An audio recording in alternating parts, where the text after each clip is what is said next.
इस वक्त की बड़ी खबर आ रही है रायपुर से। आज रायपुर और बालोद के दौरे पर सीएम भूपेश बघेल विभिन्न कार्यक्रमों में होंगे शामिल। मनवा कुर्मी क्षत्रिय समाज के कार्यक्रम में करेंगे शिरकत। भालूकोना में सदगुरु कबीर स्मृति महोत्सव में होंगे शामिल। मोंडी पाट में सीएम भूपेश करेंगे मंदिर दर्शन।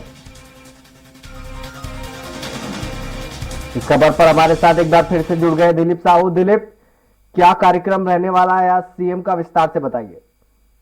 जी विजयन जी, आज मुख्यमंत्री भूपेश बघेल रायपुर, तिल्दा और बालोद के विभिन्न कार्यक्रमों में शामिल होंगे, जिसमें प्रमुख रूप से सुबह 11 बजे इंदौर स्टेडियम, रायपुर के इंदौर स्टेडियम में राज्य स्तरीय छत्तीसगढ़िया ओलंपिक खेल का उद्घाटन करेंगे। और इस दौरान वे, क्योंकि छत्तीसगढ़िया खेलों का जो आयोजन है वो 6 अलग अलग चरणों में किया जा रहा है, ग्रामीण स्तर से लेकर राजीव गांधी युवा मितान क्लब स्तर, फिर जिला स्तर, ब्लॉक स्तर, संभाग स्तर होते हुए अब ये 6वें चरण अंतिम पायदान की ओर आ चुके हैं। और ये 3 दिनों का छत्तीसगढ़िया ओलंपिक रायपुर में हो रहा है और राज्य स्तरीय, जिसका उद्घाटन आज मुख्यमंत्री भूपेश बघेल करेंगे और इंदौर स्टेडियम में इसका उद्घाटन होना है। इसके अलावा मुख्यमंत्री भूपेश बघेल तिल्दा के रायखेड़ा में आयोजित कर मनवा कुर्मी समाज के जो 77वें अधिवेशन है उसमें भी शामिल होंगे।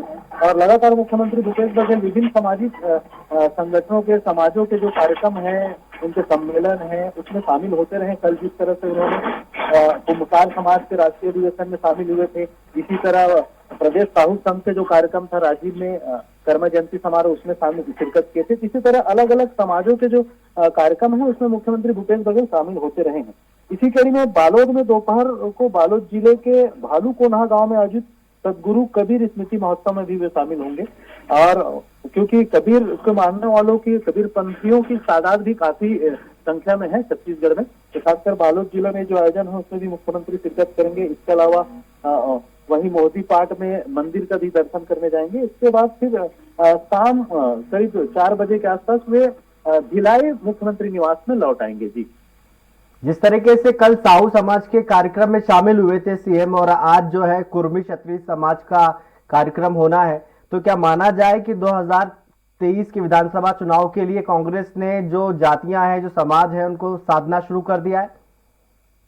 विजेंद्र, सही कहा आपने। और जिस तरह से हमने देखा कि भेंट मुलाकात कार्यक्रमों में भी जब मुख्यमंत्री विभिन्न विधानसभाओं का दौरा कर रहे हैं तो उस दौरान वहां जब रात रुकते हैं तो शाम को, देर शाम उस क्षेत्र के, उस विधानसभा क्षेत्र के तमाम सामाजिक संगठनों के प्रमुखों के साथ भी मुलाकात करते हैं और उनकी मांगों के अनुरूप उनको सौगातें भी दे रहे हैं। चाहे सामुदायिक भवन की बात करें या उस समाज से जुड़े हुए सामाजिक भवनों के लिए विभिन्न राशि मुहैया करा रहे हैं लगातार। और इसी तरह कल जब साहू समाज के सम्मेलन में भी शामिल हुए थे तब भी उन्होंने जिक्र किया था कि प्रदेश साहू समाज की ओर से जहां जहां पर भी भवनों के लिए या जमीन आवंटन की बात उन्होंने कही कि सरकार ने बहुत सारे नियमों में शिथिल भी किए हैं और वहां 10% राशि देकर ही जमीन समाजों को आवंटित किया जा रहा है। तो इसी कड़ी में और भवनों के निर्माण के लिए भी लगातार सरकार मदद करे थी। इस तरह से अलग अलग जगह पर जहां जहां कार्यक्रमों में मुख्यमंत्री भूपेश बघेल जा रहे हैं वहां सामाजिक स्तर पर भी लोगों से सीधे रूबरू होने का प्रयास कर रहे हैं।